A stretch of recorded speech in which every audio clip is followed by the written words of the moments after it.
ಅವನಿ, ಅಮ್ಮ ಸತ್ತೋಗ್ತಾಳ, ಅಮ್ಮ ದೂರ ಆಗ್ತಾಳ, ಅಮ್ಮನ್ನೇ ಸಾಯಿಸುವಂತ ರೋಗ ಅವಳಲ್ಲಿದ್ಯಾ? ಹೇಳು ಅವನಿ, ಹೇಳು. ಇಷ್ಟು ವರ್ಷ ಆ ವಿಷಯನ ನಮಗೆ ಗುರುತಿಸೋಕೆ ಆಗ್ಲಿಲ್ವಾ? ಅಮ್ಮ ಇಲ್ಲ ಅಂದ್ರೆ ಎಲ್ಲರೂ ಅನಾಥರಾಗ್ಬಿಡ್ತೀವಿ. ನಮ್ಮ ಕುಟುಂಬನೇ ಅಲ್ಲ, ಅಲ್ಲಿ 10 ಊರು ಕೂಡ ಅನಾಥವಾಗ್ಬಿಡುತ್ತೆ. ಅಮ್ಮನವರಿಗೆ ಪರಮ ಭಕ್ತಿ ಆಗಿರೋ ಅಮ್ಮನ ಮೇಲೆ ಅಮ್ಮನವರಿಗೆ ಯಾಕಿಷ್ಟು ಕೋಪ? ಯಾಕೆ ಕರ್ಕೊಂಡು ಹೋಗ್ಬೇಕು ಅಂತ ಅನ್ಕೋತಿದ್ದಾಳೆ? ಅಮ್ಮ ಅಮ್ಮ ಏನ್ ತಪ್ಪು ಮಾಡಿದಾಳೆ? ಏನ್ ಪಾಪ ಮಾಡಿದಾಳೆ? ಯಾರಿಗೆ ಏನ್ ಅನ್ಯಾಯ ಮಾಡಿದಾಳೆ? ಅಮ್ಮನವರು ಅಮ್ಮನ ಮೇಲೆ ಯಾಕಿಷ್ಟು ದ್ವೇಷ ಇಟ್ಕೊಂಡಿದ್ದಾಳೆ? ಸುಮ್ನಿರು ಬಾಬಾ, ಸುಮ್ನಿರು. ಒಂದೊಂದ್ಸಲ ನಾವು ಊಹಿಸದೇ ಇರೋಂತ ಅದ್ಭುತ ನಡೆಯುತ್ತೆ. 24 ಗಂಟೆ ಸಮಯ ಮಾತ್ರನೇ ಇದೆ ಅಂತ ಹೇಳಿರೋರ್ ವಿಷಯದಲ್ಲಿ ಕೂಡ ತಲೆ ಕೆಳಗಾಗಿರೋ ಸಂದರ್ಭ ಇದೆ. ನಮ್ ಪ್ರಯತ್ನ ನಾವು ಮಾಡೋಣ, ಔಷಧಿಗಳಿಂದ ಗುಣ ಮಾಡ್ಕೊಳ್ಳೋಣ. ಈ ಡಾಕ್ಟರ್ ಅಲ್ಲದೆ ಹೋದ್ರೆ ಮತ್ತೊಂದು ಡಾಕ್ಟರ್ಗೆ ನಾವು ತೋರ್ಸೋಣ. ಅತ್ತೆ ಪ್ರಾಣನ ಉಳಿಸುವಂತ ಸಂಜೀವಿನಿ ಯಾವುದೋ ಒಂದ್ ಜಾಗದಲ್ಲಿ ಸಿಗತ್ತೆ ಬಾವ. ನೀನ್ ಭಯ ಪಡ್ಬೇಡ, ಧೈರ್ಯವಾಗಿರು. ಅತ್ತೆ ನೋಡೋಕೆ ಚೆನ್ನಾಗೇ ಇದ್ರು, ಈ ರೋಗ ಒಳಗೊಳಗೆ ತಿಂದ್ಬಿಟ್ಟಿದೆ. ಅದಕ್ಕೆ ಈ ಪರಿಸ್ಥಿತಿ ಬಂದಿದೆ. ನಾವು ಹೀಗ್ ದುಃಖ ಪಡ್ತಾ ಇದ್ರೆ ಅತ್ತೆಗೆ ನಿಜ ಗೊತ್ತಾಗ್ಬಿಡತ್ತೆ. ಅತ್ತೆ ತಡ್ಕೊಳ್ಳೋದಿಲ್ಲ. ಮನೇಲಿ ಕೂಡ ಈ ವಿಷಯ ಹೇಳೋದ್ ಬೇಡ. ಹೇಳ್ಬೇಕಾಗಿರೋ ಸಂದರ್ಭ ಬಂದಾಗ ಹೇಳೋಣ. ಶ್ರೀಕರ್,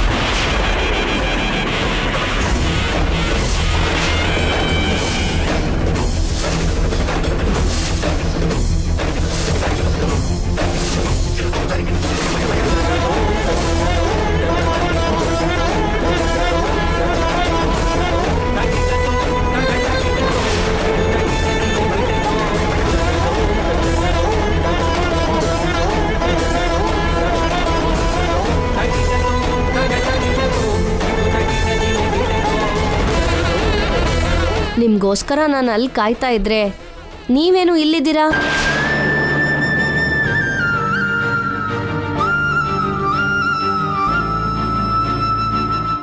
ಡಾಕ್ಟರ್ ರೂಮಿಂದ ಯಾವಾಗ ಹೊರಗಡೆ ಬಂದ್ರಿ?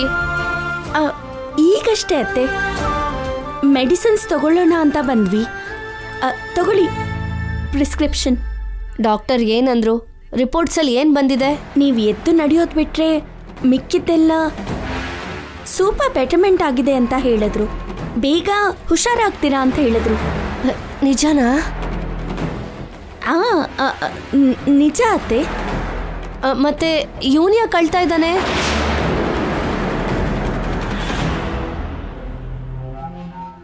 ಅದು ನನ್ನ ಆರೋಗ್ಯ ಸರಿ ಹೋಗುತ್ತೆ ಅಂತ ಗೊತ್ತಾದ್ಮೇಲೆ, ರಿಪೋರ್ಟ್ಸ್ ನಾರ್ಮಲ್ ಆಗಿದೆ ಅಂತ ಗೊತ್ತಾದ್ಮೇಲೆ ಆನಂದವಾಗಿರ್ಬೇಕಲ್ವಾ? ಯಾಕೆ ಅಳ್ತಾ ಇದ್ದಾನೆ? ನೀವು ಟೆಸ್ಟಿಗೆ ಒಳಗೆ ಹೋಗಿದ್ದಾಗ ಅಮ್ಮಂಗೇನೂ ಆಗ್ಬಾರ್ದು ಅಂತ ಭಯಪಟ್ಟಿದ್ರು. ಯಾವ ಪ್ರಾಬ್ಲಮೂ ಇಲ್ಲ ಅಂತ ಹೇಳಿ ಗೊತ್ತಾದಾಗ ಮನಸ್ಸು ಹಗುರ ಆಯ್ತು.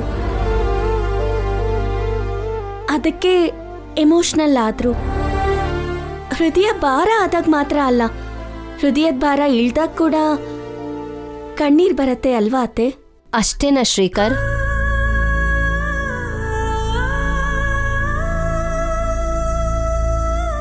ಹೌದಮ್ಮ, ನಿನಗೆ ಯಾವುದೇ ಆರೋಗ್ಯ ಸಮಸ್ಯೆ ಇಲ್ಲ ಅಂತ ಗೊತ್ತಾಗ್ತಿದ್ದ ಹಾಗೆ ಮನಸ್ಸು ಹಗುರ ಆಯ್ತು.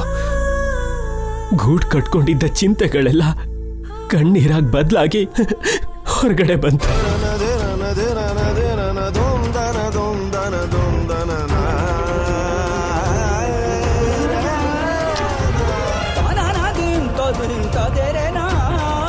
ಸುಮ್ನಿರು ಶ್ರೀಕರ್, ಸುಮ್ನಿರು. ಏನಿದು ಚಿಕ್ಕ ಮಕ್ಕಳ ಹಾಗೆ? ನನಗೇನಾದ್ರೂ ಆದ್ರೆ ನೀನ್ ಹೀಗೆ ನೋವು ಪಡ್ಬೇಕೆ ಹೊರತು ನನಗೇನು ಆಗಲ್ಲ ಅಂದಮೇಲೆ ನೀನ್ ಹೀಗೆ ಅಳ್ತಾ ಇರ್ಬೇಕಾಗಿರೋ ಅಗತ್ಯ ಇಲ್ಲ.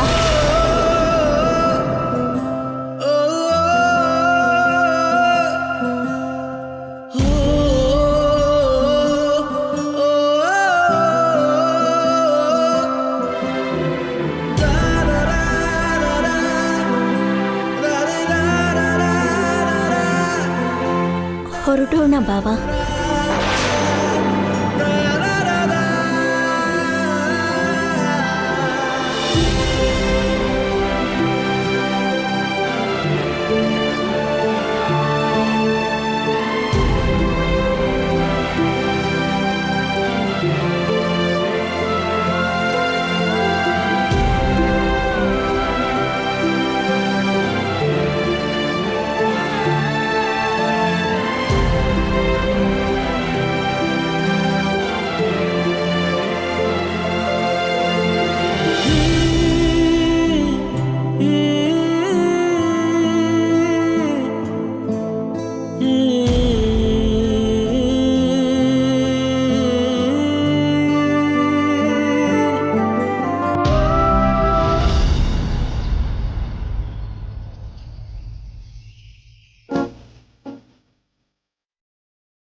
ದೊಡ್ಡಮ್ಮನವ್ರಿಗೇನೂ ಆಗಿರಲ್ಲ. ನನಗೆ ಬಿದ್ದಿದ್ದು ಕೆಟ್ಟ ಕನ್ಸು ಮಾತ್ರನೇ. ನನ್ನ ಮೀಟಿಂಗ್ ಮುಗಿದ ತಕ್ಷಣ ಹಾಗಿನಾಗಿ ಹಾಸ್ಪಿಟ್ಲ್ಗೆ ಹೋಗಿದ್ರೆ ಚೆನ್ನಾಗಿರೋದು.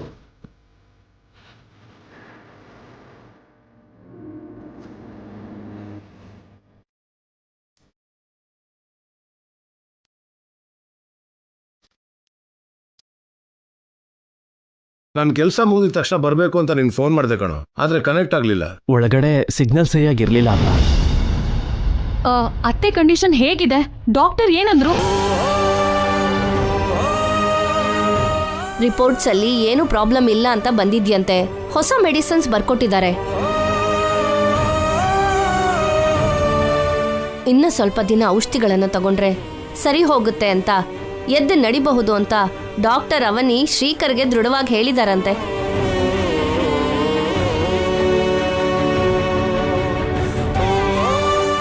ನಾವ್ ಹೇಳಿದ್ದು ಸುಳ್ಳು. ಅದೇ ನಿಮ್ಮನ್ನ ಇವಾಗ ಆನಂದವಾಗಿರೋ ಹಾಗೆ ಮಾಡ್ತಾ ಇದೆ. ನೀನ್ ಬರೋವರೆಗೂ ನಿನಗೇನಾಗಿರತ್ತೋ ಅಂತ ತುಂಬಾ ಟೆನ್ಷನ್ ಪಟ್ಟಿದ್ದೆ ಅಮ್ಮ. ನೀನ್ ಟೆನ್ಷನ್ ಪಟ್ಟ ಹಾಗೆ ನನಗೇನು ಕಾಣಿಸ್ಲಿಲ್ಲ ವಸಂತ. ನಿನಗೆ ಈ ಮಧ್ಯಾಹ್ನ ದೃಷ್ಟಿ ಬಂದಿದೆ ಅಲ್ವಾ, ಅದಕ್ಕೆ ನಿನಗೆ ಯಾವುದು ಸರಿಯಾಗಿ ಕಾಣಿಸ್ತಿಲ್ಲ. ಅಮ್ಮಯ್ಯ, ದೊಡ್ಡಮ್ಮನವ್ರಿಗೇನೂ ಆಗಿಲ್ಲ. ಇವಾಗ ನಂಗೆ ತುಂಬ ಸಂತೋಷ ಆಗ್ತಿದೆ. ನೀವು ಶೌರ್ಯ ಹತ್ರ ಹಬ್ಬದ ದಿನ ಪ್ರಸಾದ ಮಾಡಿಸ್ಬೇಕು. ನಿಮ್ಮಿಂದ ನಾನು ಮೂಗುತಿನ ಪಡ್ಕೊಳ್ಬೇಕು. ಮುಂದೆ ಮುಂದೆ ತುಂಬಾ ಕಥೆಗಳಿದೆ ಅತ್ತೆ. ನೀವು ಹಾಸ್ಪಿಟ್ಲಿಗೆ ಹೋಗ್ಬೇಕಾದ್ರೆ ಅನ್ಕೊಂಡೆ ನಮ್ಮ ಅತ್ತೆಗೇನು ಕಲ್ಗುಂಡ್ ಥರ ಇದ್ದಾರೆ, ಖಂಡಿತವಾಗ್ಲೂ ಸೆಂಚುರಿ ಕಂಪ್ಲೀಟ್ ಮಾಡೋ ಅಷ್ಟು ಆರೋಗ್ಯವಾಗಿ ಇರ್ತಾರೆ ಅಂತ. ಅದೇ ನಡೀತು.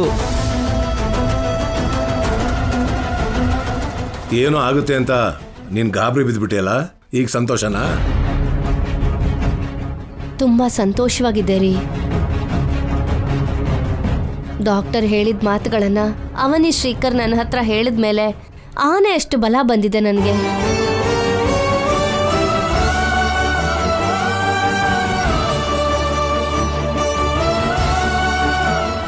ನೀವು ಹತ್ತೂರಿನ ಕ್ಷೇಮಕ್ಕೋಸ್ಕರ ಕೇಳ್ಕೊತಿರ್ತೀರ.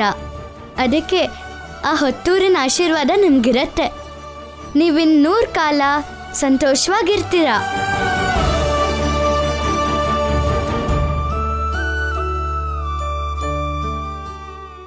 ಏಯ್, ನೀನಂದ್ರೆ ನಮ್ ಗ್ರಾನಿಗೆ ಕೋಪ. ಅನಾವಶ್ಯಕವಾಗಿ ಎದುರುಗಡೆ ಬರಬೇಡ. ಇಂಥ ಸುಳ್ಳು ಮಾತನ್ನ ಹೇಳಿ ಮೆಚ್ಚುಗೆ ಪಡ್ಕೊಬೇಕು ಅಂತ ಪ್ರಯತ್ನ ಪಡಬೇಡ. ನೀನ್ ಯಾವಾಗ್ಲೂ ನೆಗೆಟಿವ್ ಆಗಿ ಯಾಕೆ ಯೋಚನೆ ಮಾಡ್ತೀಯಾ? ಯಾಕಂದ್ರೆ ನಿಹಾರಿಕಾ ಟ್ರೈನಿಂಗಲ್ಲಿ ಬೆಳೆದಿದ್ದಾಳೆ ಅದಕ್ಕೆ. ಬಾಬಾ, ನೀನ್ ಇಂಟರ್ಫಿಯರ್ ಆಗ್ಬೇಡ. ಸಾರಿ. ಎಲ್ಲರೂ ಮಾತಾಡ್ತಾ ಇದ್ದಾರೆ, ನೀವಿಬ್ರು ಯಾಕೇನು ಮಾತಾಡ್ತಾ ಇಲ್ಲ? ಹೌದೌದು, ಬಂದಾಗಿಂದ ನಾನು ಕೂಡ ಅದೇ ವಿಷಯನ ಗಮನಿಸ್ತಾ ಇದ್ದೀನಿ. ಅಮ್ಮನ ಆರೋಗ್ಯ ಸರಿ ಹೋಗ್ತಿದೆ ಅನ್ನೋ ಸಂತೋಷ ಇವನ್ ಮುಖದಲ್ಲಿ ಕಾಣಿಸ್ತಿಲ್ಲ. ಅವನಿ ಅಂತೂ ಕುಣಿದು ಕುಪ್ಪಳಿಸಿದ್ಲು. ಅವಳಿಂದಾನೇ ಅತ್ತೆ ಬೇಗ ಹುಷಾರಾದ್ರು ಅಂತ ಬಿಲ್ಡಪ್ ಕೊಡ್ತಿದ್ಲು. ಮತ್ತೆ ಇಷ್ಟು ಮೌನವಾಗಿದ್ದಾಳೆ ಯಾಕಪ್ಪ? ನಾವು ಹೇಳ್ಬೇಕಾಗಿರೋದನ್ನ ಅತ್ತೆ ಹೇಳಿದ್ರು. ಇನ್ನು ನಾವು ಮಾತಾಡ್ಬೇಕಾಗಿರೋ ಅವಶ್ಯಕತೆ ಏನು? ಅಮ್ಮ ಬೇಗ ಹುಷಾರಾಗ್ತಾಳೆ, ನಮ್ಮೆಲ್ಲರ ಹಾಗೆ ಆಕ್ಟಿವ್ ಆಗಿರ್ತಾಳೆ.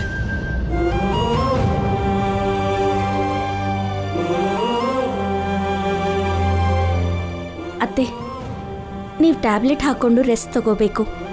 ರೂಮಿಗೆ ಹೋಗೋಣ ನಡೀರಿ. ಬಾವಾ.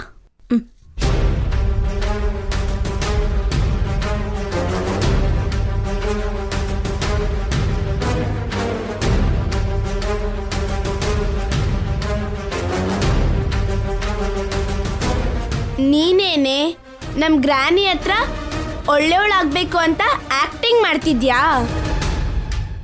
ಮೊದಲೇ ನೀನಂದ್ರೆ ನಮ್ಮ ಅಮ್ಮಂಗಾಗಲ್ಲ, ಸ್ವಲ್ಪ ಹುಷಾರಾಗಿರು. ನಮ್ಮತ್ತೆ ಈಸ್ಟಲ್ಲಿ ಕೊಟ್ರೆ ನೀನ್ ವೆಸ್ಟ್ಗೆ ಹೋಗಿ ಬಿದ್ದಿರ್ತೀಯ. ಹೋಗಿ ಕೆಲ್ಸ ನೋಡ್ಕೋ.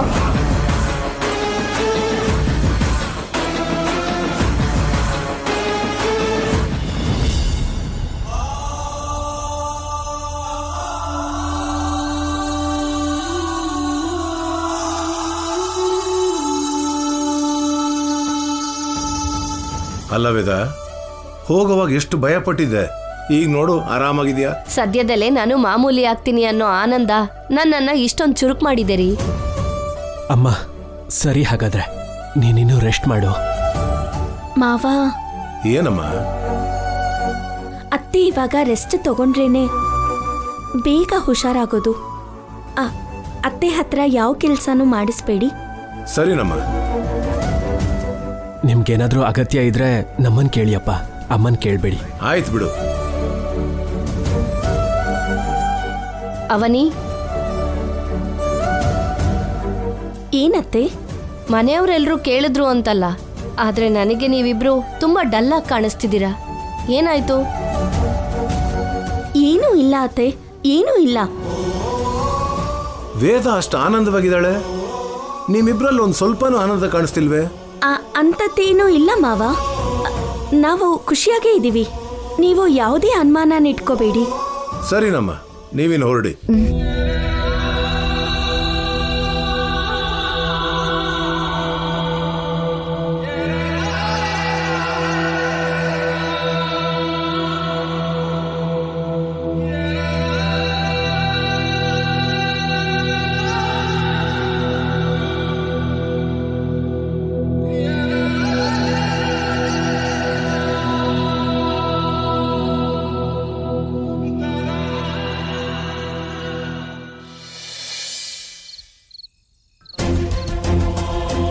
ಅಮ್ಮನಿಗೆ ಈ ಪರಿಸ್ಥಿತಿ ಬರುತ್ತೆ ಅಂತ ನಾನು ಯಾವತ್ತೂ ಅನ್ಕೊಂಡಿರ್ಲಿಲ್ಲ. ನಮ್ ಎಲ್ಲಾರನ್ನೂ ಇಷ್ಟು ಪ್ರೀತಿಸೋ ಅತ್ತೆ ಅವರಿಗೆ ಚಿಕ್ಕ ಗಾಯ ಆದ್ರೇನೆ ತಡ್ಕೊಳ್ಳೋದಕ್ಕಾಗಲ್ಲ. ಅಂಥದ್ರಲ್ಲಿ ಶಾಶ್ವತವಾಗಿ ದೂರ ಆಗ್ತಾರೆ ಅಂದ್ರೆ ತಡ್ಕೊಳ್ಳೋದಕ್ಕಾಗ್ತಿಲ್ಲ ಬಾವಾ. ಅಮ್ಮನ ಕಂಡೀಷನ್ ಬಗ್ಗೆ ಅಪ್ಪನಿಗೆ ಹೇಳಬೇಕು, ಆದ್ರೆ ಹೇಗೆ? ನಾವೇ ಇಷ್ಟೊಂದು ನೋವು ಪಡ್ತಿದ್ರೆ ಮತ್ತೆ ಅಪ್ಪ ಇವಾಗಲ್ದೆ ಹೋದ್ರು ಆಮೇಲಾದ್ರೂ ಗೊತ್ತಾಗತ್ತಲ್ವಾ? ಸಮಯ ನೋಡ್ಕೊಂಡು ಹೇಳೋಣ.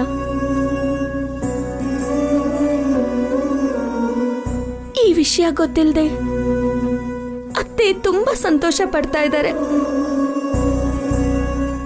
ಆರೋಗ್ಯವಾಗಿ ವಾಪಸ್ ಬಂದಿರೋದಕ್ಕೆ ತುಂಬಾ ಸಂಭ್ರಮ ಪಡ್ತಿದ್ದಾರೆ.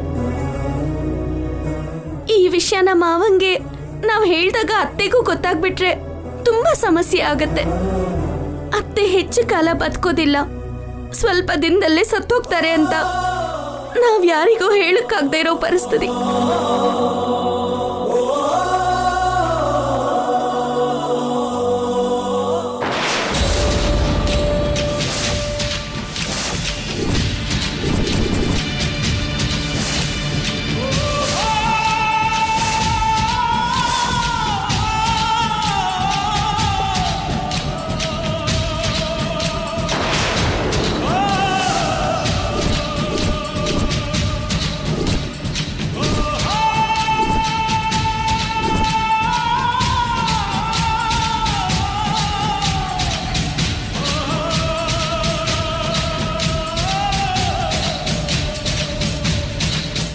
ನಾನೆಲ್ಲ ಕೇಳಿಸ್ಕೊಂಡೆ. ದೊಡ್ಡಮ್ಮನವ್ರಿಗೆ ಹೀಗಾಗಿರೋದು ತುಂಬ ನೋವಾಗ್ತಿದೆ. ಅಕ್ಷಯ, ಅವಸರಪಟ್ಟು ಈ ವಿಷಯನ ಯಾರಿಗೂ ಹೇಳ್ಬೇಡ. ನಾನು ಯಾರಿಗೂ ಹೇಳಲ್ಲ. ಗೊತ್ತಾಗ್ಬೇಕಾಗಿರೋ ಸಮಯದಲ್ಲಿ ಹೇಗೂ ಗೊತ್ತಾಗತ್ತೆ. ಅಲ್ಲಿವರೆಗೂ ಮೌನವಾಗಿರೋಣ. ಸರಿ ರೀ. ಆದರೆ ಈ ಸಂದರ್ಭದಲ್ಲಿ ನಾನು ನಿಮ್ಮ ಹತ್ರ ಹೀಗೆ ಹೇಳ್ತಿದ್ದೀನಂತ ಏನೂ ಅನ್ಕೋಬೇಡಿ. ನೀವಿಬ್ರು ಎಲ್ಲ ವಿಷಯದಲ್ಲೂ ಒಟ್ಟಿಗಿರ್ತೀರಾ, ಒಟ್ಟಿಗಿದ್ದು ಸಮಸ್ಯೆಗಳನ್ನು ಪರಿಹರಿಸ್ತೀರಾ. ಹೀಗೆ ಎಲ್ಲ ವಿಷಯದಲ್ಲೂ ಒಬ್ರಿಗೊಬ್ರು ಜೊತೆಯಾಗಿರ್ತೀರಾ. ಆದರೆ ಗಂಡ ಹೆಂಡತಿಯಾಗಿ ದೂರ ದೂರ ಇರ್ತಿದ್ದೀರಾ. ದೊಡ್ಡಮ್ಮನವರಿಗೆ ನಿಮ್ಮ ಬಗ್ಗೆ ಗೊತ್ತು. ಅವರಿಗೆ ಕೊನೆ ದಿನಗಳು ಅಂತಿದ್ದೀರಾ ಅಲ್ವಾ. ಇಂಥ ಟೈಮಲ್ಲಿ ಅವ್ರನ್ನ ಹೇಗೆ ಖುಷಿಯಾಗಿರ್ಸ್ಕೋಬೇಕಂತ ನೀವು ಯೋಚನೆ ಮಾಡಬೇಕಲ್ವಾ.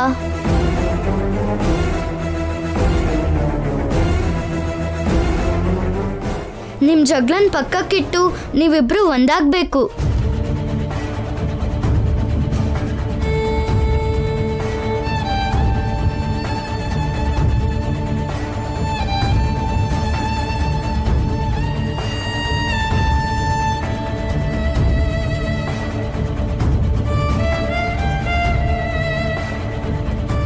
ಚಿಕ್ಕವಳೆ ಆದರೂ ದೊಡ್ಡ ಮಾತನ್ನೇ ಹೇಳಿದೆ. ನಾವು ಎಂಥ ಸ್ಥಿತಿಯಲ್ಲಿದ್ದೀವೋ ತಿಳಿಸ್ಕೊಟ್ಟೆ. ಮನಸ್ತಾಪಗಳಿಂದ ಏನು ಕಳ್ಕೊಂಡಿದ್ದೀವೋ ನಮಗೆ ಗೊತ್ತು. ಅದಕ್ಕೆ ಅದನ್ನು ಅಳಿಸೋ ಪ್ರಯತ್ನ ಮಾಡ್ತೀವಿ.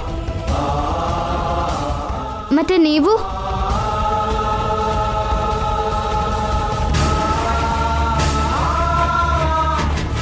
ಹಳೆದನ್ನೆಲ್ಲ ಮರೆಯೋದಕ್ಕೆ ನಾನು ಪ್ರಯತ್ನ ಪಡ್ತಿದ್ದೀನಿ. ಒಟ್ಟಿಗೆ ಇದ್ರೇನೆ ಅಲ್ವಾ ಆನಂದ, ಒಟ್ಟಿಗೆ ಇದ್ರೇನೆ ಅಲ್ವಾ ಬಂಧ. ಒಂದೇ ಮನೆಯಲ್ಲಿದ್ದು ಮನ್ಸು ದೂರವಾಗಿದ್ರೆ ಏನು ಲಾಭ. ನಿಮ್ಮ ವಿಷಯದಲ್ಲೂ ಒಳ್ಳೇದಾಗಬೇಕು, ದೊಡ್ಡಮ್ಮನವ್ರ ವಿಷಯದಲ್ಲೂ ಒಳ್ಳೇದಾಗಬೇಕು ಅನ್ನೋದು ನನ್ನ ಕೋರಿಕೆ. ಸರಿನಾ?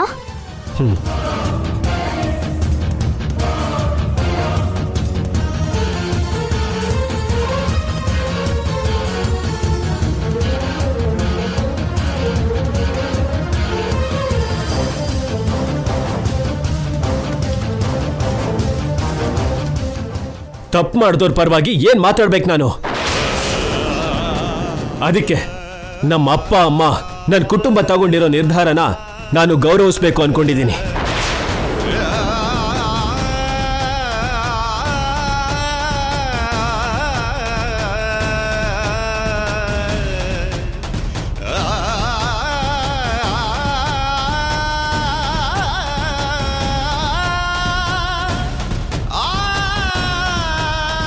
ನಿಮ್ಮ ಜಗಳನ್ನ ಪಕ್ಕಕ್ಕಿಟ್ಟು ನೀವಿಬ್ರು ಒಂದಾಗಬೇಕು.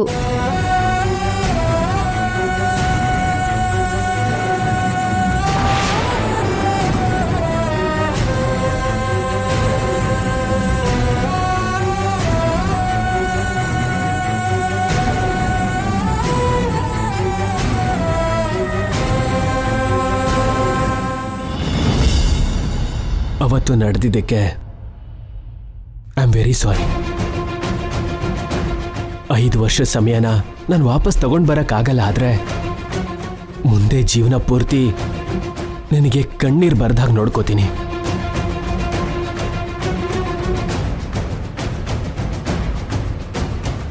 ನಿನ್ನನ್ನು ನನ್ನ ಹತ್ರ ಮಾಡ್ಕೋಬೇಕು ಅಂತ ಎಷ್ಟೋ ಸಲ ಪ್ರಯತ್ನ ಪಟ್ಟೆ. ಇನ್ನೂ ನರಕ ಅನುಭವಿಸ್ತಾನೇ ಇದ್ದೀನಿ.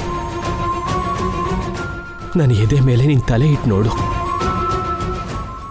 ನನ್ನ ಹೃದಯದ ಶಬ್ದದಲ್ಲಿ ನಿನ್ನ ಹೆಸರು ಕೇಳಿಸುತ್ತೆ.